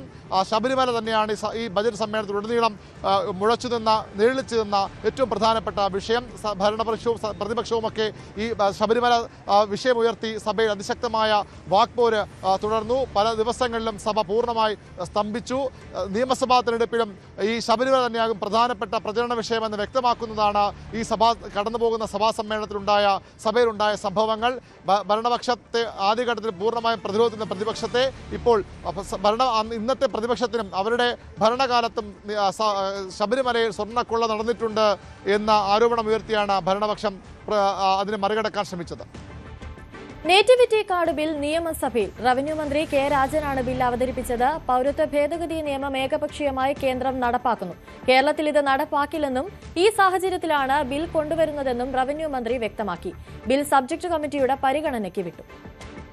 ഇത് കേരളത്തിന്റെ തന്നെ ചരിത്രത്തിലെ അത്യപൂർവമായിട്ടുള്ള ഒരു അനുഭവമായിരിക്കും സാർ. 1956 കേരളം ഭാഷാടിസ്ഥാനത്തിൽ ഒരു സംസ്ഥാനമായി രൂപീകരിച്ചതിന്റെ 70ാം വാർഷികം നടക്കുന്ന സമയത്താണ് ചരിത്രപരമായ ഈ നിയമനിർമ്മാണം നമ്മുടെ സഭയ്ക്ക് മുമ്പാകെ വരുന്നത്. സാർ, നിർഭാഗ്യവശാൽ ഒരുമിച്ച് നിന്ന് ഇത് അംഗീകരിക്കുകയും ഇതിൽ ആവശ്യമായ ഭേദഗതികൾ നിർദ്ദേശിക്കുകയും ചെയ്യേണ്ട പ്രതിപക്ഷം ഏകപക്ഷീയമായി ഇന്ത്യ രാജ്യത്ത് പൗരത്വ ഭേദഗതി ബില്ല് അവതരിപ്പിച്ചതിന്റെ ആശങ്കയും അതിന്റെ ഭീതിയും ഒരു വിഭാഗം ജനങ്ങളുടെ മനസ്സിലാകെ നിൽക്കുകയും SIR-ലൂടെ ആ നയം തന്നെയാണ് ഞങ്ങൾ ചെയ്യുന്നത് എന്ന് പലയിടത്തും പ്രഖ്യാപിക്കുകയും ചെയ്ത സാഹചര്യത്തിൽ അവരുടെ ആശങ്കകൾക്ക് തീർച്ചയായും കേരളം ഒരുമിച്ച് കേരളീയനായ മനുഷ്യന്റെ ഒപ്പമുണ്ടെന്ന് പ്രഖ്യാപിക്കാനും പ്രതിപക്ഷം ഇരുന്നില്ല എന്നുള്ളത് ഏറ്റവും ദയനീയമായ ഒരു കാര്യമായി കേരളത്തിന്റെ നിയമസഭയുടെ ചരിത്രത്തിൽ രേഖപ്പെടുത്തുകയാണ് സാർ. ഒരു രാജ്യത്തിന്റെ പൗരനായി അംഗീകരിക്കപ്പെടുന്നത് ഓരോ വ്യക്തിയുടെയും അടിസ്ഥാന അവകാശമാണ് സാർ. നമ്മുടെ ഭരണഘടന നൽകുന്ന സമത്വവും സ്വാതന്ത്ര്യവും നീതിയും പൗരത്വത്തിന്റെ അടിസ്ഥാനത്തിലാണ്. എന്നാൽ ജനിച്ചു വളർന്ന മണ്ണിൽ പൗരത്വം നിഷേധിക്കപ്പെടുന്ന നിലയിലുള്ള നിയമനിർമ്മാണം പോലും നമ്മുടെ രാജ്യത്ത് ഉണ്ടായിക്കഴിഞ്ഞു. ചില പ്രത്യേക വിഭാഗങ്ങളെ മാത്രം ഉന്നം വെച്ചുകൊണ്ട് ചില അജണ്ടകൾ നടപ്പിലാക്കുന്നതിന് വേണ്ടി രാജ്യത്തെ നിയമനിർമ്മാണ സംവിധാനത്തെ ഭരണകൂടം ദുരുപയോഗം ചെയ്യുന്നതിന്റെ ഏറ്റവും വലിയ ഉദാഹരണമാണ് സാർ പൗരത്വ ഭേദഗതി നിയമം. ശബരിമല വിഷയത്തിൽ കോടതിയെ ആക്ഷേപിച്ചത് നിയമമന്ത്രിയാണെന്ന് പ്രതിപക്ഷ നേതാവ് VD സതീശൻ. CPM പ്രതിക്കൂട്ടിൽ നിന്ന സമയത്താണ് തന്ത്രിക്ക് നേരെ അന്വേഷണം പോയതെന്നും സതീശൻ പറഞ്ഞു. തന്ത്രിക്ക് പ്രത്യേക പരിരക്ഷയൊന്നുമില്ല എന്നാണ് തദ്ദേശ സ്വയംഭരണ വകുപ്പ് മന്ത്രി പറഞ്ഞിരിക്കുന്നത്. കോടതിയെയാണ് വിമർശിക്കുന്നത് പ്രതിപക്ഷം എന്ന ആക്ഷേപവും മന്ത്രിമാരും ഉന്നയിച്ചു. കോടതിയെ ആക്ഷേപിച്ചത് ഇന്നലെ നിയമമന്ത്രിയാണ്. അതായത് ശബരിമല തന്ത്രിക്കെതിരായി കേസെടുക്കാൻ തെളിവിന്റെ കണിക പോലും ഇല്ല എന്ന് പറഞ്ഞുകൊണ്ടാണ് കോടതി അദ്ദേഹത്തിന് ജാമ്യം അനുവദിച്ചത്. ആ ജാമ്യം അനുവദിച്ച കോടതിയെ ഇന്നലെ വിമർശിച്ചുകൊണ്ട് സംസാരിച്ചത് ബഹുമാനപ്പെട്ട നിയമവകുപ്പ് മന്ത്രിയാണ്. ഞങ്ങൾ ജനുവരി 11 തന്ത്രിയെ അറസ്റ്റ് ചെയ്തതിന്റെ അടുത്ത ദിവസം തന്നെ പറഞ്ഞിരുന്നു, ശബരിമല തന്ത്രിയെ പോലെ ഒരാളെ അറസ്റ്റ് ചെയ്യുമ്പോൾ എന്ത് കാരണത്തിന്റെ പേരിലാണ് അറസ്റ്റ് ചെയ്യുന്നത്, എന്ത് ഒഫൻസാണ്, എന്ത് കുറ്റകൃത്യമാണ് അദ്ദേഹം ചെയ്തിരിക്കുന്നത്, ഈ കുറ്റകൃത്യത്തിൽ അദ്ദേഹത്തിന്റെ പങ്കാളിത്തം എന്താണ്. അപ്പൊ അതിന് പറയണത് SIT പറയാൻ ബാധ്യതയുണ്ട്. SITക്ക് അത് പറയാനുള്ള ഉത്തരവാദിത്വമുണ്ട്. അതായത് മുൻ മന്ത്രിക്കും ഇപ്പോഴത്തെ മന്ത്രിക്കും എതിരായി ആരോപണം വന്ന സമയത്താണ് 3 പ്രധാനപ്പെട്ട CPM നേതാക്കൾ സ്വർണ്ണ മോഷണത്തിൽ ജയിലിൽ കിടന്ന സമയത്ത് CPM പ്രതിക്കൂട്ടിൽ നിൽക്കുന്ന സമയത്താണ് പെട്ടെന്ന് തന്ത്രിയിലേക്ക് ഈ അന്വേഷണം പോയത്. അപ്പൊ അന്ന് തന്നെ ഞങ്ങൾ ആ കാര്യത്തിൽ സംശയം പ്രകടിപ്പിച്ചിരുന്നു. തന്ത്രി കണ്ഠരര് രാജീവരോട് CPM-ന് പകയെന്ന് കൊടിക്കുന്നിൽ സുരേഷ്. യുവതീ പ്രവേശനത്തെ എതിർത്ത് തന്ത്രി നടയടച്ചതാണ് അതിന് കാരണം. ജയിലിൽ കൃത്യമായ ചികിത്സ പോലും കിട്ടിയിരുന്നില്ലെന്നും മോശം അനുഭവമായിരുന്നുവെന്നും തന്ത്രി പറഞ്ഞതായും കൂടിക്കാഴ്ചയ്ക്ക് ശേഷം കൊടിക്കുന്നിൽ സുരേഷ് പറഞ്ഞു. യഥാർത്ഥത്തിൽ ഇതൊരു വൈരാഗ്യം തന്നെയാണ് അദ്ദേഹത്തോട് കാണിച്ചിരിക്കുന്നത്. ആ വൈരാഗ്യം എന്ന് പറയുന്നത് ഈ ഗവൺമെന്റിന് തീർത്താൽ തീരാത്ത പക കണ്ഠരര് രാജീവരോടുണ്ട്. ശബരിമല യുവതീ പ്രവേശവുമായി ബന്ധപ്പെട്ട് അവിശ്വാസികളായ വനിതകളെ, യുവതികളെ ശബരിമലയിൽ പ്രവേശിപ്പിക്കാൻ ഇടതുപക്ഷ മുന്നണി ഗവൺമെന്റ് തീരുമാനിച്ചപ്പോൾ, അതിനുവേണ്ടി 2 സ്ത്രീകളെ ശബരിമലയിലേക്ക് അയച്ചപ്പോൾ അതിനെ ശക്തമായി എതിർക്കുകയും ശബരിമല നട അടയ്ക്കുവാൻ നിർദ്ദേശം നൽകിയ കണ്ഠരര് രാജീവരോട് തികഞ്ഞ പകയാണ് പിണറായി സർക്കാരിനുള്ളത്. അതുകൊണ്ട് തന്നെ അദ്ദേഹത്തിന് യാതൊരു പങ്കാളിത്തവും ഇല്ലാത്ത, കോടതിയുടെ നിരീക്ഷണത്തിൽ തന്നെ ഒരു തരിമ്പ് പോലും അദ്ദേഹത്തിന് എതിരായി തെളിവുകളില്ലാത്ത ഒരു വിഷയത്തിലാണ് സ്വർണ്ണക്കൊള്ളയുമായി ബന്ധപ്പെട്ട് ശബരിമല തന്ത്രിയെ അറസ്റ്റ് ചെയ്ത് ജയിലിൽ അടച്ചത് എന്നത് വളരെ വ്യക്തമാണ്. അദ്ദേഹത്തിന്റെ അനാരോഗ്യം പരിഗണിച്ചില്ല, അദ്ദേഹത്തിന് കൊടുക്കേണ്ട മാന്യതമായ ഒരു ഇത് ജയിലിൽ നൽകിയിട്ടില്ല. ശബരിമല സ്വർണ്ണക്കൊള്ളയിൽ അന്വേഷണം മന്ത്രിമാരിലേക്ക് എത്തിയപ്പോഴാണ് തന്ത്രിയെ അറസ്റ്റ് ചെയ്തതെന്ന് BJP സംസ്ഥാന അധ്യക്ഷൻ രാജീവ് ചന്ദ്രശേഖർ. ദേവസ്വം മന്ത്രിയുടെ പിന്തുണയില്ലാതെ ആർക്കെങ്കിലും എന്തെങ്കിലും ചെയ്യാൻ കഴിയുമോ എന്ന് ചോദിച്ച രാജീവ് ചന്ദ്രശേഖർ തന്ത്രിയെക്കുറിച്ചുള്ള MV ഗോവിന്ദന്റെ പരാമർശത്തിനെതിരെ രംഗത്ത് വന്നു. തന്ത്രിയെ വിമർശിക്കാൻ MV ഗോവിന്ദൻ ജഡ്ജിയല്ല. തന്ത്രിയുടെ അറസ്റ്റിൽ കോൺഗ്രസ് ഇത്രനാൾ നിശബ്ദത പാലിച്ചതായും രാജീവ് ചന്ദ്രശേഖർ വിമർശിച്ചു. എല്ലാവർക്കും ബെയില്, പിന്നെ ആ അന്വേഷണം മന്ത്രിമാരുടെ ഡോർ സ്റ്റെപ്പിൽ പോകുമ്പോൾ പെട്ടെന്ന് തന്ത്രിനെ അറസ്റ്റ് ചെയ്യുക. ഇത് ശ്രദ്ധ തിരിക്കാനാണ് അവർ ചെയ്യുന്നത്. അപ്പൊ ഇന്ന് ഹൈക്കോർട്ട് ഒരു അയോട്ട ഓഫ് എവിഡൻസ് ഇല്ല എന്ന് പറഞ്ഞ് തന്ത്രിന് ബെയിലിൽ വിടുമ്പോൾ ഇത് നിങ്ങൾ ചോദിക്കേണ്ടത് ബഹുമാനപ്പെട്ട മുഖ്യമന്ത്രിയോടല്ലേ. എന്ത് ആലോചിച്ചിട്ടാണ് തന്ത്രിനെ അറസ്റ്റ് ചെയ്തത്? എന്തായിരുന്നു നിങ്ങളുടെ ലക്ഷ്യം? എന്തുകൊണ്ട് മാസവനും കടകംപള്ളി സുരേന്ദ്രൻ ഇന്ന് ജയിലിൽ പോയിട്ടില്ല? എന്താണ് അവരുടെ എതിരെ ഒരു FIR ഫയൽ ചെയ്യാത്തത്? 2 ദേവസ്വം മന്ത്രിമാർ ആരായിരുന്നു? ഒരു ദേവസ്വം മന്ത്രിന്റെ പിന്തുണ ഇല്ലാണ്ട് ഒരു ദല്ലാലിന് എന്തെങ്കിലും ചെയ്യാൻ പറ്റുമോ? അല്ല, നിങ്ങളെന്നൊന്ന് ആലോചിക്കൂ. ഞാൻ ഇപ്പോൾ വിശ്വസിക്കുന്നത് കോർട്ട് പറയുന്നതാണ് ഞാൻ വിശ്വസിക്കുന്നത്. ഗോവിന്ദ മാഷ് പറയുന്നത് ഞാൻ വിശ്വസിക്കുന്നില്ല. അത് ക്ഷമിക്കണം, ഗോവിന്ദ മാഷ് ഒരു ജഡ്ജും അല്ല. പിന്നെന്താ, കവറപ്പിന്റെ ഭാഗമാണ്. ഞങ്ങൾ ഒക്ടോബർ 3-ാം തീയതി മുതൽ പറയുന്നല്ലേ, എങ്ങനെയെങ്കിലും ഈ ഇലക്ഷന്റെ മുമ്പ് ശബരിമലനെ എങ്ങനെയെങ്കിലും കവറപ്പ് ചെയ്യാൻ ബഹുമാനപ്പെട്ട മുഖ്യമന്ത്രിന്റെ ഒരു വലിയൊരു ശ്രമവും അധ്വാനമാണ്. അത് പാവം ഗോവിന്ദ മാഷ് എന്ത് ചെയ്യണം? അത് പുള്ളിക്കാരോട് പറയുന്നത് അത് പുള്ളിക്കാരൻ പറയും. യുവതീ പ്രവേശന സമയത്ത് ശബരിമല നടയടച്ചിടാൻ നിയമോപദേശം നൽകിയത് അഭിഭാഷകൻ എന്ന നിലയിലെന്ന് ബി.ജെ.പി. നേതാവ് അഡ്വക്കേറ്റ് പി.എസ്. ശ്രീധരൻപിള്ള ന്യൂസ് 18നോട്. സുവർണാവസരം പ്രയോഗത്തിൽ ഉറച്ചു നിൽക്കുന്നു. നടയടച്ചിടാൻ നിർദ്ദേശം നൽകിയതിൽ തന്നെ അറസ്റ്റ് ചെയ്യണമെന്നാവശ്യപ്പെട്ടവരാണ് കോൺഗ്രസുകാർ. CPM-ന് ശബരിമല വിഷയത്തിൽ ആത്മാർത്ഥതയില്ല. ഉണ്ടെങ്കിൽ തന്ത്രിയെ പെരുങ്കള്ളനെന്ന് വിളിക്കില്ലായിരുന്നെന്നും ശ്രീധരൻപിള്ള ന്യൂസ് 18നോട് പറഞ്ഞു. മുൻ ഗോവ ഗവർണർ, BJP സംസ്ഥാന അധ്യക്ഷനായിരുന്നയാൾ അഡ്വക്കേറ്റ് പി.എസ്. ശ്രീധരൻപിള്ള അദ്ദേഹത്തിൻ്റെ ശബരിമല സമരവും സുവർണാവസര വിധിയും എന്ന പുസ്തകം വലിയ ചർച്ചയായി മാറുമ്പോൾ അദ്ദേഹം തന്നെയാണ് നമ്മോടൊപ്പം ഉള്ളത്. പുസ്തകത്തിൻ്റെ പേര് തന്നെ ശബരിമല സമരവും സുവർണാവസര വിധിയും എന്നാണ്. ഒരുപാട് ചർച്ച ചെയ്യപ്പെട്ടതാണ് കേരളം ഈ സുവർണാവസരം എന്ന ഒരു ടൈമിനെ കുറിച്ച്. എന്താണ് ഈ സുവർണാവസരം? എൻ്റെ പാർട്ടിയിലെ യുവജന സംഘടനയായ യുവമോർച്ചയുടെ സംസ്ഥാന കമ്മിറ്റി ആദ്യമായിട്ട് കൂടുന്ന യോഗത്തിൽ അവരെ ഞാൻ അഭിസംബോധന ചെയ്തപ്പോൾ സഹന സമരം, ഗാന്ധിയൻ മോഡൽ സഹന സമരം, അതുവഴി ഈ നിരീശ്വരവാദികളുടെ ഇന്നത്തെ ഈ പ്രവർത്തനങ്ങളെ ചെറുത്തു തോൽപ്പിക്കാൻ അതിന് നമുക്ക് കിട്ടിയൊരു സുവർണാവസരമാണിതെന്നാണ് ഞാൻ പറഞ്ഞത്. അങ്ങനെ പറയാനുള്ള അവകാശം എനിക്കുണ്ട്. അന്നും ഇന്നും എന്നും ഞാൻ ഉറച്ചു നിൽക്കുന്നു. എനിക്കേറെ അതിൻ്റെ പേരിൽ ഒരു കോൺഗ്രസ് നേതാവാണ് കേസ് കൊടുത്തത്. ആ കേസ് കൊടുത്ത അവസരത്തിൽ എന്നെ അറസ്റ്റ് ചെയ്യണമെന്ന് ആവശ്യപ്പെട്ടതും കോൺഗ്രസ് നേതാക്കളായിരുന്നു. പക്ഷെ കമ്മ്യൂണിസ്റ്റ് ഭരണകൂടം അതിനനുകൂലമായ നിലപാടെടുത്തു. ഈ രണ്ടു കൂട്ടരും ചേർന്നുകൊണ്ട് അന്ന് ജാമ്യം കിട്ടാത്ത വകുപ്പിൽ, അന്നത്തെ IPCയുടെ 505-ാം വകുപ്പ് നോൺ ബെയിലബിളാണ്. ഞാൻ തീരുമാനിച്ചു ഒരിക്കലും ഞാൻ പൂർവ്വകാമത്തിൽ പോകില്ല. അറസ്റ്റ് ചെയ്യണ ചെയ്യട്ടെ, പൊതുപ്രവർത്തനത്തിൻ്റെ ഭാഗമല്ലേ. പക്ഷെ ക്വാഷ് ചെയ്യാൻ ഞാൻ കൊടുത്തു. അത് കുറേ കാലം കഴിഞ്ഞ ശേഷമാണ് ക്വാഷ് ചെയ്യാനായിട്ട് ഈ നടപടി മുഴുവൻ, ഈ കേസും FIR-ഉം അതിൻ്റെ അന്വേഷണങ്ങളും എല്ലാം റദ്ദ് ചെയ്യാനായിട്ടൊരു ഹൈക്കോടതിയെ ഞാൻ സമീപിച്ചു. ഹൈക്കോടതി പറഞ്ഞു ശ്രീധരൻപിള്ള പറഞ്ഞ വാക്കുകൾ തെറ്റുമില്ല, അദ്ദേഹത്തിന് അവകാശമുണ്ട്.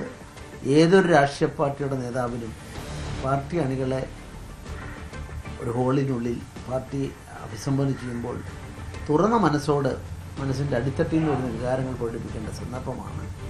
അതുകൊണ്ട് ഏത് പദം ഉപയോഗിച്ചാലും അതിൻ്റെ പേരിൽ പ്രോസിക്യൂഷൻ എടുക്കുന്നത് ശരിയല്ല എന്ന് പറഞ്ഞുകൊണ്ടാണ് അത്.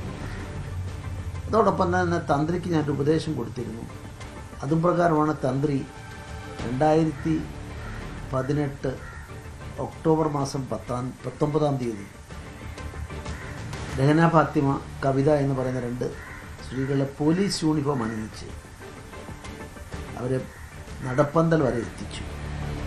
നടപ്പന്തൽ തൊട്ട് അങ്ങോട്ടുള്ള സ്ഥലം ഇന്ന് പോലീസ് സീൽ ചെയ്തു, 18-ാം പടി. അപ്പോൾ ആർക്കും അങ്ങോട്ട് കയറാൻ പാടില്ല, ഒരു വിശ്വാസിക്കും കയറാൻ പാടില്ല. അങ്ങനെ കൊട്ടിയടച്ച് 18-ാം പടി സീൽ ചെയ്ത് കൊട്ടിയടച്ച അവസ്ഥയിൽ വാസ്തവത്തിൽ എനിക്ക് അദ്ദേഹത്തോടുള്ള ബഹുമാനത്തിൻ്റെ ഒരു പ്രധാന കാര്യം, അദ്ദേഹത്തിൻ്റെ തലേദിവസം അദ്ദേഹം പറഞ്ഞു, ഗവൺമെൻറ് നിർദ്ദേശമനുസരിച്ച് ആര് സ്ത്രീകളോടെ വന്നാലും ഞാൻ നട അടയ്ക്കില്ല, ഞാൻ ശുദ്ധീകരണം ചെയ്യില്ല, അത് ഇല്ല എന്നുള്ള പ്രഖ്യാപിച്ചയാളാണ്. പിറ്റേ ദിവസം നിർണായകമായ നിമിഷം വന്നപ്പോൾ എൻ്റെ ഒരു ഒപ്പീനിയൻ, നിയമ ഉപദേശമാണ്, അത് പെട്ടെന്ന് ഫലപ്രദമായി സർക്കാരിൻ്റെ ഈ നിഗൂഢ ശ്രമത്തെ ചെറുത്ത് തോൽപ്പിക്കാൻ സാധിച്ചു. ഒരു വലിയ നേട്ടമാണ്, ഭഗവാൻ ചെയ്താണെന്ന് ഞാൻ കരുതുന്നത്. എൻ്റെ നേട്ടമല്ല, ഭഗവാന്റെ കലിയുഗവരതനായ ധർമ്മശാസ്താവിൻ്റെ ഇംഗിതമാണ് അതുവഴി നടന്നതെന്ന് ഞാൻ കരുതുന്നു. അടച്ചിട്ടു, ആരും കടക്കാൻ പാടില്ലാത്തടത്ത് അവിടുത്തെ പരികർമ്മികളും മറ്റുള്ള അകത്തുള്ള ആളുകളെല്ലാം നമ്മൾ 18-ാം പടി നിരന്നിട്ട് ഇതോടെ സർക്കാരിൻ്റെ ശ്രമം ഉപേക്ഷിക്കേണ്ടി വന്നു. പോലീസിൻ്റെ യൂണിഫോം എന്ന് വെച്ചാൽ പോലീസിന് ഡ്യൂട്ടി സമയത്തല്ലാതെ ഒരിക്കലും ഒരു പോലീസിൻ്റെ യൂണിഫോം മറ്റാർക്കും അണിയാൻ അവകാശമില്ല. അപ്പോൾ 2 സ്ത്രീകളെ ഇല്ലീഗലായിട്ടാണ് കൊണ്ടുപോയത്. അത്ര വൈര്യനിരാധന ബുദ്ധിയ ഇത്രയും നിയമവിരുദ്ധമായി യാതൊരു ധാർമ്മികതയും ഇല്ലാതെയാണ് പ്രവർത്തിച്ചത്. അതിൻ്റെ പിറ്റേ ദിവസമാണ് തന്ത്രിക്കെതിരായിട്ട്, ശ്രീധരൻപിള്ളയ്ക്കുമെതിരായിട്ട്, ഞാൻ പേര് പറയുന്നില്ല ഇപ്പം, ഇനി വേണേൽ വെളിപ്പെടുത്താം, കോൺഗ്രസിൻ്റെ ഔദ്യോഗിക നേതൃത്വം അന്ന് ആവശ്യപ്പെട്ടത് ശ്രീധരൻപിള്ളയെയും തന്ത്രി അറസ്റ്റ് ചെയ്യണമെന്നാണ്. അങ്ങനെ അറസ്റ്റ് ചെയ്യണമെന്ന് ആവശ്യപ്പെട്ട് പ്രോസിക്യൂഷൻ നടപടി സ്വീകരിക്കുമെന്ന് പറഞ്ഞപ്പം ഭഗവാൻ എനിക്കൊരു തോന്നൽ തന്നു. ഞാൻ പറഞ്ഞു, ഞാൻ സംസാരിച്ചത് സന്നിധാനത്തുനിന്ന് ഫോൺ കോൾ വന്നു, ആരുടെ ഫോണാണെന്ന് എനിക്കറിയില്ല, എൻ്റെ ഫോണിൽ ഞാൻ സംസാരിച്ചിട്ട് ഞാൻ ആരെയും വിളിച്ചിട്ടുമില്ല. ആ വന്ന ഫോണിൽ ഞാൻ പരമമായ നിയമത്തിൻ്റെ സത്യം, ഒരിക്കലും ഇത് കണ്ടംപ്റ്റ് ഓഫ് കോർട്ട് ആകില്ല, അത് ഞാൻ ബോധ്യപ്പെടുത്തുന്നതിൽ വിജയിച്ചു. അപ്പോൾ അദ്ദേഹം പറഞ്ഞു, സാറിൻ്റെ ഉറപ്പ് മതി, ഞാൻ നട അടച്ചിടും. അങ്ങനെ അടച്ചിടുമെന്ന് പറഞ്ഞപ്പോഴാണ് ആ സമരത്തിൽ അന്നത്തെ സർക്കാരിൻ്റെ നിഗൂഢമായ ശ്രമത്തെ, ദുരുദ്ദേശപരമായ നടപടിയെ തടയാൻ സാധിച്ചത്. വീണ്ടും ഒരു ഇടവേളയാണ്. ഇടവേളയ്ക്ക് ശേഷം മടങ്ങിയെത്താം.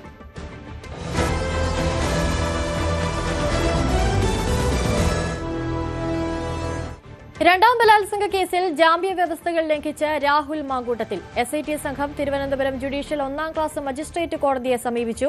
കേസിലെ അതിജീവിതയെ സ്വാധീനിക്കാൻ ശ്രമിക്കരുത് എന്ന ജാമ്യ വ്യവസ്ഥയിലെ പ്രധാന ഉപാധി രാഹുൽ ലംഘിച്ചെന്നാണ് കണ്ടെത്തൽ. രണ്ടാമത്തെ പരാതിക്കാരിയെ രഹസ്യമൊഴി നൽകിയതിന് പിന്നാലെ ഫോണിൽ ബന്ധപ്പെടാൻ ശ്രമിച്ചുവെന്നാണ് പരാതി. വിവരം യുവതി SITയെ അറിയിക്കുകയായിരുന്നു. പരാതി ഗൌരവമായി എടുത്ത കോടതി ഈ മാസം 28-ന് രാഹുലോ അഭിഭാഷകനോ നേരിട്ട് ഹാജരാകാൻ നിർദ്ദേശിച്ച് നോട്ടീസ് അയച്ചു. സർക്കാർ ജീവനക്കാരുടെ ശമ്പള പരിഷ്കരണവുമായി ബന്ധപ്പെട്ട് 12ാം ശമ്പള പരിഷ്കരണ കമ്മീഷനെ നിയോഗിച്ചു. മുൻ chief secretary doctor VP Joy ആണ് chairman. Advocate M Rajagopalan Nair, retired additional secretary Sreelatha Sukumaran എന്നിവരാണ് അംഗങ്ങൾ. ധനകാര്യ വകുപ്പ് additional secretary VR Shobha commission സെക്രട്ടറിയായി പ്രവർത്തിക്കും. 3 മാസത്തിനകം റിപ്പോർട്ട് ലഭ്യമാക്കണമെന്നാണ് ധനകാര്യ മന്ത്രാലയത്തിന്റെ നിർദ്ദേശം. കമ്മീഷന്റെ പരിഗണനാ വിഷയങ്ങൾ വ്യക്തമാക്കിക്കൊണ്ടുള്ള പ്രത്യേക ഉത്തരവും ഉടൻ പുറത്തിറക്കും. തലസ്ഥാനത്ത് കാട്ടാക്കടയിലെ മമൽ സ്വകാര്യ ആശുപത്രിയിൽ ചികിത്സാ പിഴവിനെ തുടർന്ന് 2.5 വയസ്സുകാരി മരിച്ചെന്ന് പരാതി. ശ്വാസം മുട്ടലിന് ചികിത്സയ്ക്കെത്തിയ കുഞ്ഞിന് കയ്യിൽ 2 കുത്തിവയ്പ്പുകൾ എടുത്തു. തുടർന്ന് അബോധാവസ്ഥയിലായ കുഞ്ഞിനെ ഡോക്ടർമാരും നഴ്സും ചേർന്ന് മറ്റൊരു ആശുപത്രിയിൽ എത്തിച്ചെങ്കിലും ജീവൻ രക്ഷിക്കാനായില്ല. അതേസമയം ആരോപണം മമൽ ആശുപത്രി അധികൃതർ നിഷേധിച്ചു. കാട്ടാക്കട മമൽ ആശുപത്രിക്ക് മുന്നിൽ ഡിവൈഎഫ്ഐയും BJPയും പ്രതിഷേധം നടത്തി. കാട്ടാക്കട ചക്കിപ്പാറ സ്വദേശിയായ സിദ്ദിഖ് ഫൈസത്ത് ദമ്പതികളുടെ ഇരട്ടക്കുട്ടികളുടെ ഇളയ മകളായ ഐഷ ഫാത്തിമ എന്ന 2.5 വയസ്സുകാരിയാണ് ഇന്നലെ മരിക്കുന്നത്.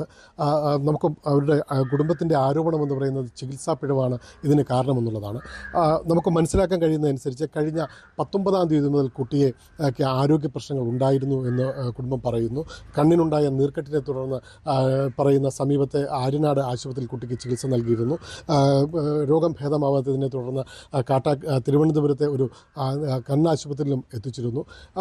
ഈ ചികിത്സയൊക്കെ ഇരിക്കുകയായിരുന്നു. കഴിഞ്ഞ ദിവസം കുട്ടിക്ക് ശ്വാസം മുട്ടലും കടുത്ത പനിയും അനുഭവപ്പെടുന്നത്. തുടർന്ന് കുട്ടിയെ കാട്ടാക്കടയിലെ മമൽ ആശുപത്രിയിൽ എത്തിക്കുന്നു. മമൽ ആശുപത്രിയിൽ വെച്ച് ശ്വാസം മുട്ടലിനെ തുടർന്ന് കുട്ടിക്ക് 2 ഇഞ്ചക്ഷൻ നൽകുന്നു. ഇഞ്ചക്ഷനെ തുടർന്ന് കുട്ടിയുടെ മുഖത്ത് വ്യത്യാസമുണ്ടാകുന്നു. കുട്ടി അബോധാവസ്ഥയിലേക്ക് എത്തുന്ന ഒരു പശ്ചാത്തലം ഉണ്ടാകുന്നു. തുടർന്ന് ഇവിടെയുള്ള ആശുപത്രിയിലെ ഡോക്ടർമാരും നഴ്സുമാരും അടങ്ങുന്ന സംഘം, ഒപ്പം കുട്ടിയുടെ പിതാവിൻ്റെ അമ്മയും ചേർന്ന് മറ്റൊരു ആശുപത്രിയിൽ, സമീപത്തെ മറ്റൊരു ആശുപത്രിയിൽ എത്തിക്കുകയായിരുന്നു. അവിടെ എത്തിച്ചെങ്കിലും കുട്ടിയുടെ മരണം സ്ഥിരീകരിക്കുന്ന ഒരു പശ്ചാത്തലമാണ് നമുക്ക് ഉണ്ടാവാൻ കഴിയുന്നത്. എന്താണ് ഇതിന് സംഭവിച്ചതെന്നുള്ളത് ഇനിയും വ്യക്തമായിട്ടില്ല. ചികിത്സാ പിഴവാണ് ഇതിന് കാരണമെന്നുള്ളതാണ് കുട്ടിയുടെ മാതാപിതാക്കൾ ഉൾപ്പെടെയുള്ള ബന്ധുക്കൾ ഉൾപ്പെടെയുള്ളവർ പറയുന്നതും രംഗത്തെത്തിയിരിക്കുന്നതും. ഇതിൻ്റെ അടിസ്ഥാനത്തിൽ ആര്യനാട് പോലീസിൽ പരാതി നൽകിയിട്ടുണ്ട്. പോലീസ് കേസെടുത്തിട്ടുമുണ്ട്. ഇതിൻ്റെ അന്വേഷണം നടന്നു വരുന്നു. എന്തായാലും കുട്ടിയുടെ പോസ്റ്റ്മോർട്ടം ഉൾപ്പെടെ ഫലം ഉൾപ്പെടെ ലഭിച്ചാൽ മാത്രമേ അതിനൊരു വ്യക്തത വരൂ എന്നുള്ളതാണ് നമുക്ക് മനസ്സിലാക്കാൻ കഴിയുന്നത്. എന്തായാലും ഏറെ ദുഃഖകരമായ ഒരു വസ്തുത എന്ന് പറയുന്നത് കഴിഞ്ഞ 2 ദിവസത്തിനിടയിൽ 2 കുട്ടികളുടെ, കഴിഞ്ഞ ഒരാഴ്ചത്തിനിടയിൽ 2 കുട്ടികളുടെ ജീവനാണ് ഈ പറയുന്ന തിരുവനന്തപുരം ജില്ലയിൽ പൊലിഞ്ഞത് എന്ന് മാത്രം നമുക്ക് ദുഃഖകരമായി ഇവിടെ പങ്കുവയ്ക്കാം. അരുൺ മോഹൻ, News 18, കാട്ടാക്കട. വണ്ടാനം മെഡിക്കൽ കോളേജിലെ ചികിത്സാ പിഴവിനെ തുടർന്ന് ദുരിതമനുഭവിക്കുന്ന പുന്നപ്ര സ്വദേശി ഉഷ ജോസഫിന്റെ ആരോഗ്യനില തൃപ്തികരം. അമൃത ആശുപത്രിയിൽ ചികിത്സയിലുള്ള ഉഷയെ ഇന്ന് വാർഡിലേക്ക് മാറ്റും. ശനിയാഴ്ച നടത്തിയ ശസ്ത്രക്രിയയിൽ കത്രിക പുറത്തെടുത്തിരുന്നു.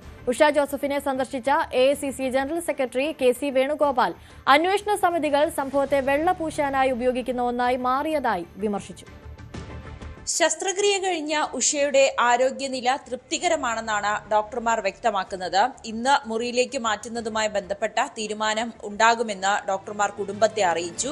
എന്തായാലും KC വേണുഗോപാൽ MP ഇന്ന് ഉഷയെ സന്ദർശിക്കുകയും ചെയ്തു. ഈ തനിക്കുണ്ടായ ദുരനുഭവത്തിന്റെ ആഘാതത്തിൽ നിന്നും ഇപ്പോഴും ഉഷ മുക്തരായിട്ടില്ല എന്നുകൂടി KC വേണുഗോപാൽ പറയുന്നുണ്ട്. ഒപ്പം ഈ സർക്കാരിന്റെ അന്വേഷണത്തെ, ആരോഗ്യവകുപ്പ് നടത്തിയ അന്വേഷണത്തെ രൂക്ഷമായി വിമർശിക്കുകയും ചെയ്യുന്നു. മാനസികമായി വിഷമിച്ച അവസ്ഥയിലാണ്. അത് സ്വാഭാവികമാണ്, ആർക്കായാലും അങ്ങനെ. നമ്മുടെ വയറ്റിലായാലും ഇങ്ങനെ 5 വർഷക്കാലം ഇങ്ങനെ ഒരു ഉപകരണം കിടക്കുക എന്ന് പറഞ്ഞാൽ, ഞാൻ മനസ്സിലാക്കിയത് ആ ഉപകരണത്തിൻ്റെ പുറത്ത് പിന്നെ അതിൻ്റെ അകത്ത് കാൽഷ്യം ഡിപ്പോസിറ്റൊക്കെ ഉണ്ടായി ഒരുപാട് കോംപ്ലിക്കേഷൻ ഉണ്ടാക്കിയിട്ടുണ്ട്. അത് ആരും കുറ്റക്കാരല്ല, ആരും ഉത്തരവാദികളല്ല എന്ന് പറഞ്ഞാൽ പിന്നെ ഉഷ തന്നെയാണ് ഉത്തരവാദി. അതിനകത്ത് അവർ തന്നെ വയറ്റിലേക്ക് സാധനം കൊണ്ടിട്ടതാണോ? വേറെ കുറ്റക്കാരും ഇല്ല, വേറെ ഉത്തരവാദികൾ ആരും ഇല്ലെങ്കിൽ പിന്നെ ആകെ ഒരാളെ കുറ്റപ്പെടുത്താൻ പറ്റുന്നത് ഈ രോഗിയല്ലേ മാത്രമേ ഉള്ളൂ. എന്ത് വിചിത്രമായിട്ടുള്ള വാദങ്ങളാണിത്. ഉള്ള സിസ്റ്റം കംപ്ലീറ്റ്ലി ഫെയിലിയറാണ്. കേരളത്തിൻ്റെ ആരോഗ്യ മേഖല അനാസ്ഥയുടെ പിടിയിലാണ് എന്നതിന് സംശയമില്ല. പിടിപ്പുകൾ ഇതിൻ്റെ പര്യായമായി മാറിയിരിക്കുകയാണിത്. കുടുംബവും അതേ നിലപാടിൽ തന്നെയാണ് രംഗത്തെത്തിയത്. തങ്ങൾക്ക് നീതി കിട്ടിയില്ല എന്ന് ഉഷയുടെ മകൻ ഇന്ന് മാധ്യമങ്ങളോടായി പറയുന്ന സാഹചര്യമുണ്ടായി. അമ്മ സ്വയം കത്രിക വിഴുങ്ങിയ പോലത്തെയുള്ള നിലപാടുകളും പ്രതികരണങ്ങളുമാണ് പലരുടെയും ഭാഗത്തു നിന്നും വരുന്നത് എന്നുകൂടി മകൻ പറയുന്നുണ്ട്. നീതി കിട്ടുന്നതുവരെ ഈ അന്വേഷണം, ഈ ഒരു കേസുമായി ബന്ധപ്പെട്ട് ഏതറ്റം വരെ പോകുമെന്നുകൂടി മകൻ വ്യക്തമാക്കുകയും ചെയ്യുന്നുണ്ട്. ഇത് ആദ്യത്തെ സംഭവമല്ല, തുടർച്ചയായി വരുന്ന സംഭവങ്ങളെ ഒറ്റപ്പെട്ട സംഭവമായി സർക്കാർ ഇതിനെ വിലയിരുത്തുന്നു എന്നുള്ളത് ഏറെ വേദനിപ്പിക്കുന്നു എന്നും കൂടി മകൻ പറയുന്നുണ്ട്. അതേസമയം ഉഷയുടെ ബന്ധു കൂടി ഇന്ന് മാധ്യമങ്ങളെ കണ്ടപ്പോൾ ഒരു കാര്യം വ്യക്തമാക്കി. അമൃത ആശുപത്രിയിലെ ഡോക്ടർമാർ ഉഷയുടെ വയറ്റിലുണ്ടായിരുന്ന ശസ്ത്രക്രിയയ്ക്ക് ശേഷം പുറത്തെടുത്ത ആ ഒരു കത്രിക കാണിച്ചു തന്നു. അത് ദ്രവിച്ച് ഒടിഞ്ഞ ഒരു രൂപത്തിലായിരുന്നു. കാരണം 5 വർഷമായി ഇത് വയറ്റിൽ കിടക്കുകയായിരുന്നു.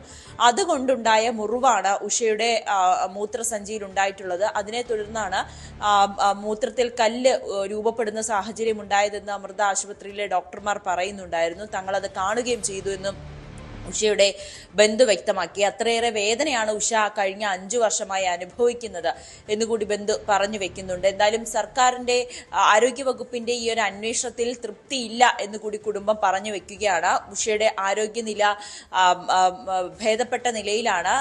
ഈ ശസ്ത്രക്രിയയ്ക്ക് ശേഷം ബന്ധുക്കളുമായി സംസാരിച്ചു. ഇനി എന്തായാലും മുറിയിലേക്ക് മാറ്റിയതിനു ശേഷം കൂടുതൽ ആരോഗ്യ കൂടി നിരീക്ഷണങ്ങൾക്ക് ശേഷം മാത്രമായിരിക്കും ഉഷയെ വീട്ടിലേക്ക് അയക്കുക എന്നാണ് അമൃത ആശുപത്രിയിൽ നിന്നും വ്യക്തമാക്കുന്നത്.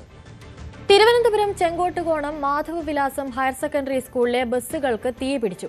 ഗ്രൗണ്ടിൽ നിർത്തിയിട്ടിരുന്ന 3 ബസ്സുകൾക്കാണ് തീപിടിച്ചത്. ഇവ ഏറെക്കുറെ പൂർണ്ണമായി കത്തിനശിച്ചു. സംഭവത്തിൽ ദുരൂഹതയുണ്ടോ എന്ന് അന്വേഷിച്ചു വരികയാണ്.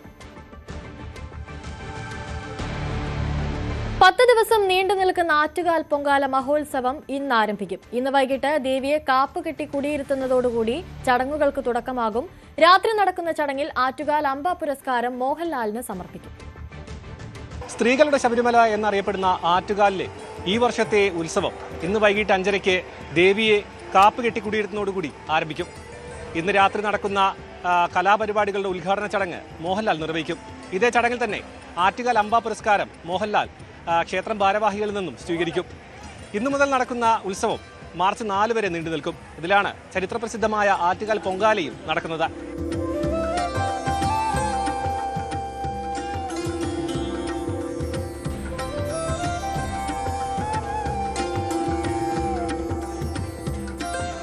ഉത്സവത്തിന്റെ 3ാം ദിനമായ ഈ മാസം ഫെബ്രുവരി 25-നാണ് കുട്ടികളുടെ കുത്തിയോട്ട വൃദ്ധാരംഭം രാവിലെ 8:45 നടക്കുന്നത്. ഇത്തവണ 581 ബാലന്മാരാണ് ഈ വൃദ്ധാരംഭത്തിൽ പങ്കെടുക്കുന്നത്. എല്ലാ ദിവസവും, അതായത് ഉത്സവത്തിന്റെ എല്ലാ ദിവസവും തോറ്റമ്പാട്ട് അമ്പലത്തിൽ നടക്കും.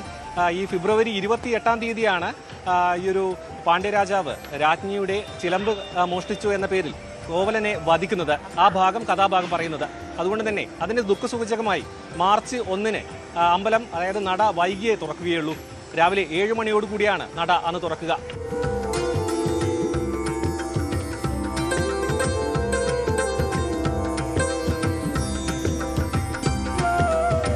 കഴിഞ്ഞ തവണയേക്കാളും കൂടുതൽ ഭക്തജനങ്ങളെയാണ് ഇത്തവണ പ്രതീക്ഷിക്കുന്നത്. അതിന്റെ ഭാഗമായി കോർപ്പറേഷന്റെയും സർക്കാരിന്റെയും സംയുക്തമായുള്ള എല്ലാ ഒരുക്കങ്ങളും ഇതോടുകൂടി പൂർത്തീകരിച്ചു. പോലീസിന്റെ ഭാഗത്തു നിന്നും ആദ്യഘട്ടമായി 1500 പോലീസുകാരെയാണ് ഇവിടേക്ക് നിയോഗിച്ചിരിക്കുന്നത്. അതിനുശേഷം പൊങ്കാലയോട് അടുപ്പിച്ച് 4000-ഓളം പോലീസുകാർ വീണ്ടും എത്തും.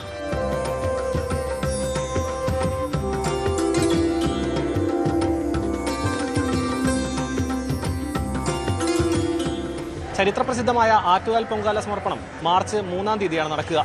അന്ന് സംസ്ഥാനത്തിന്റെ ഉടനീളമുള്ള എല്ലാ ഭാഗങ്ങളിൽ നിന്നുള്ള ഭക്തർ ഇവിടേക്ക് എത്തും. അതിനൊപ്പം തന്നെ അടുത്ത ദിവസം പുലർച്ചെ 1 മണിക്ക് നടക്കുന്ന കുരുതർപ്പണത്തോടുകൂടി ഈ വർഷത്തെ ഉത്സവം സമാപിക്കും. ക്യാമറമാൻ ബിബിനോടൊപ്പം സാരംഗ് സുധാകരൻ, ന്യൂസ് 18 തിരുവനന്തപുരം. കൂടുതൽ വാർത്തകൾക്ക് news 18 Keralam YouTube channel subscribe ചെയ്യുക.